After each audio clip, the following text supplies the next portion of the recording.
Dear friends, இன்றைக்கி fish kofta chilli gravy இந்த recipe பார்க்கலாங்க. இது இட்லி, தோசை, சப்பாத்தி, பரோட்டா எல்லாத்துக்குமே சைட் டிஷ்ஷு ரொம்ப டேஸ்ட்டாக இருக்குங்க. இதை சப்பாத்திக்கு சைட் டிஷ்ஷாக வச்சு சாப்பிட்டு பார்க்கலாங்க. இதில் மீன், மிளகா, காரமெல்லாம் சேர்ந்தனா அந்த கிரேவி ரொம்ப டேஸ்ட்டாக இருக்குங்க. பட்டினப்பாக்கம் மீன் மார்க்கெட்லேருந்து எப்பவும் போல் மீன் வாங்கிட்டு வந்தாங்க. அதில் ஒரு 4 மீன் எடுத்து கட் பண்ணி போட்டு லேசாக வேக வச்சு அதில் இருக்கிற முள்ளெல்லாம் எடுத்துகிட்டு மீன் கீமாக எடுத்து வச்சுட்டேங்க. இதுக்கு தேவையான பொருட்கள் கொஞ்சம் எடுத்து வச்சுக்கலாங்க. இஞ்சி 1 ஸ்பூனு, பூண்டு பல் ஒரு 5 பூண்டு பல், 2 பச்சை மிளகா, வெங்காயம் ஒரு வெங்காயங்க, ஒரு எலுமிச்சம்பழம், பாதி எலுமிச்சம்பழம், மல்லி தழை ஒரு கைப்பிடி அளவுக்குங்க. இப்போ ஒரு மிக்சியில் நம்ம எடுத்து வச்ச மீன் கீமாலாம் போட்டுக்கலாங்க. அதில் நம்ம எடுத்து வச்ச மல்லி தழை, இஞ்சி, பூண்டு, மிளகா எல்லாம் போட்டுக்கலாங்க. இந்த பாதி எலுமிச்சம்பழத்தையும் பொழிச்சிக்கலாங்க. இதில் கரம் மசாலா பொடி ஒரு 1/2 ஸ்பூன் போட்டுக்கலாங்க. சீரகப்பொடி ஒரு 1/2 ஸ்பூனுங்க. தனியாத்தூள் ஒரு 1/2 ஸ்பூனுங்க. அரிசி மாவு 3 ஸ்பூனு. கடலை மாவு 2 ஸ்பூனுங்க.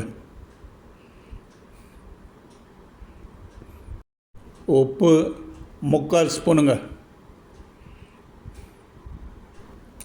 இப்போ இதில் தண்ணி சேர்த்துக்கலாங்க. ஒரு 3/4 கப்பு தண்ணி சேர்த்துக்கலாம். ஏன்னா இது கொஞ்சம் கெட்டியாக தான் இருக்கணும். அது இந்த மிக்சியில் அரைச்சதுங்க. இப்போ அது அந்த பவுலில் கொட்டிட்டாச்சுங்க. இதில் இப்போ இந்த மாதிரி பொசிஷன் இருந்தால் போதுங்க பேஸ்ட்டு. பட்டு தண்ணி ஜாஸ்தியாக இருந்ததுன்னா கொஞ்சம் அரிசி மாவு கொஞ்சம் 1 ஸ்பூன் வேணால் போட்டு கலந்து அட்ஜஸ்ட் பண்ணிக்கலாம். கொஞ்சம் கெட்டியாக்கலாம். இதே மாதிரி பொசிஷனில் வச்சுக்கலாம். இப்போ கொஞ்சம் இது கொஞ்சம் டேஸ்ட் பார்த்துடலாங்க. உப்பு, காரம் ஏதாவது சேர்க்கணுன்னா சேர்த்துக்கலாங்க கொஞ்சம். அடுத்து அடுப்பில் கடாயை போட்டுங்க 1/2 கப்பு எண்ணெய் ஊற்றி நல்லா ஹீட் பண்ணிக்கலாங்க. மீடியம் ஹீட்லேயே வச்சுக்கலாம். எண்ணெய் நல்லா காஞ்ச உடனேங்க இப்போ நம்ம செய்து வச்ச மீன் கீமா அதை எடுத்து 1 ஸ்பூனில் எடுத்து கொஞ்சம் கொஞ்சமாக அதில் போட்டு இந்த கோப்தா ஃப்ரை பண்ணி எடுத்துக்கலாங்க.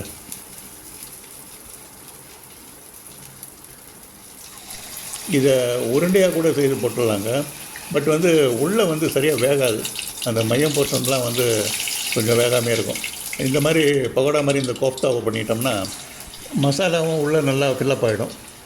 நல்லா வெந்துடும் கம்ப்ளீட்டாக ஃபுல்லாக. அந்த பொன் கலர் வர்ற வரைக்கும் நல்லா ஃப்ரை பண்ணிவிட்டு இந்த மீன் கீமா கோப்தாவை எடுத்து எல்லாத்தையும் தனியாக ஒரு பிளேட்டில் போட்டு வச்சுக்கலாங்க. இப்போ கிரேவி செய்துக்கலாங்க.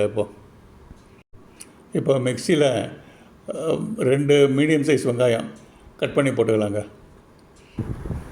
இதோட காஞ்ச நீட்ட மிளகா 3 துண்டு இஞ்சி, 5 பல் பூண்டு, இதோட ஒரு 1/2 கப் தண்ணி ஊற்றிக்கலாங்க.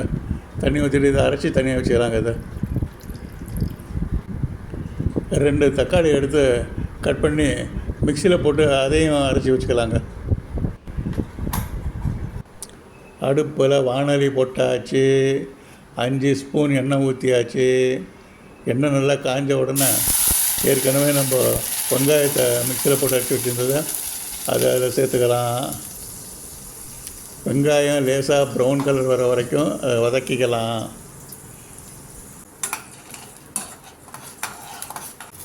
வெங்காயம் நல்லா வதங்கின உடனே மிக்சியில் அடித்து வச்சுருந்த மிளகா, பூண்டு, இஞ்சி அதில் ஊற்றிக்கலாம். அதையும் சேர்த்து கலந்து விட்டுக்கலாம். அப்படியே தனியாத்தூள் 1/2 ஸ்பூனுங்க. சீரகத்தூள் 1/2 ஸ்பூனுங்க. கரம் மசாலா 1/2 ஸ்பூனுங்க. கஸ்தூரி மேத்தி 1 ஸ்பூனுங்க. நல்லா கசக்கி விட்டுக்கலாம். மிக்சியில் அடித்து வச்சுருந்த தக்காளி பியூரி அதையும் சேர்த்துக்கலாங்க. எல்லாத்தையும் நல்லா கலந்து விட்டுக்கலாங்க. கிரேவி ரொம்ப கெட்டியாக இருக்குங்க. இன்னும் ஒரு 2 கப்பு தண்ணி ஊற்றிக்கலாங்க. அதில் ஒரு பாதி மூடி எலுமிச்சம்பழம் சாறு அதில் பிழிஞ்சு விட்டுக்கலாங்க. உப்பு ஒரு 3/4 ஸ்பூன் போட்டுக்கலாங்க. நான் கடைசியில் பார்த்துட்டு வேணால் அட்ஜஸ்ட் பண்ணிக்கலாம். மஞ்சத்தூள் 1/2 ஸ்பூன் போட்டுக்கலாங்க. இப்போ இந்த கிரேவியை கொஞ்சம் டேஸ்ட் பார்த்துக்கலாங்க. பார்த்து என்னென்ன அட்ஜஸ்ட் பண்ணிக்கலாம். டேஸ்ட்டு பர்ஃபெக்டாக இருக்குங்க. இப்போ நம்ம இதில் ஃப்ரை பண்ணி வச்சுருந்த ஃபிஷ்ஷு கோஃப்தா அதை அப்படியே அதில் போட்டு மிக்ஸ் பண்ணிடலாங்க. கேஸை அப்படியே சிம்மில் வச்சுக்கலாங்க. இது மேலே பொடியாக நறுக்கி வச்ச மல்லித்தழைகளை தூவிக்கலாங்க. தூவிட்டு அப்படியே மூடி வச்சிடலாங்க. அதை அப்படியே நல்லா ஊறட்டுங்க. இப்போ 2 குடமிளகா எடுத்துக்கலாங்க. கொஞ்சம் கலர்ஃபுல்லாக இருக்கிறதுக்காக ஒரு சிகப்பு குடமிளகா, ஒரு பச்சை குடமிளகா. ஒரு வெங்காயம் எடுத்துங்க. ஒரு பெரிய பெரிய பீஸாக கட் பண்ணி வச்சுக்கலாங்க. அதே மாதிரி இந்த குடமிளகாவையும் கொஞ்சம் பெரிய பெரிய பீஸாக கட் பண்ணி வச்சுக்கலாங்க. அடுப்பில் தவா போட்டுட்டு 2 ஸ்பூன் வெண்ணெய் அதில் காய்ச்சிக்கலாங்க. அதில் வெண்ணெய் நல்லா காய்ஞ்ச உடனேங்க நம்ம கட் பண்ணி வச்சுருந்த வெங்காயம், குடமிளகா எல்லாத்தையும் அதில் போட்டுக்கலாங்க. போட்டு ஆஃப் ஃப்ரை பண்ணிக்கலாங்க. அந்த வெங்காயத்தில் ஸ்லைட்டு ப்ரௌன் கலர் வர்ற வரைக்கும் ஃப்ரை பண்ணிக்கலாங்க. இதை அப்படியே ஃபிஷ் கிரேவி மேலே போட்டுக்கலாங்க. மீன் கோஃப்தா சில்லி கிரேவி ரெடிங்க. சப்பாத்திக்கு சைட் டிஷ்ஷாக வச்சு டேஸ்ட் பண்ணி பார்க்கலாங்க. Thank you very much friends for watching. Thank you.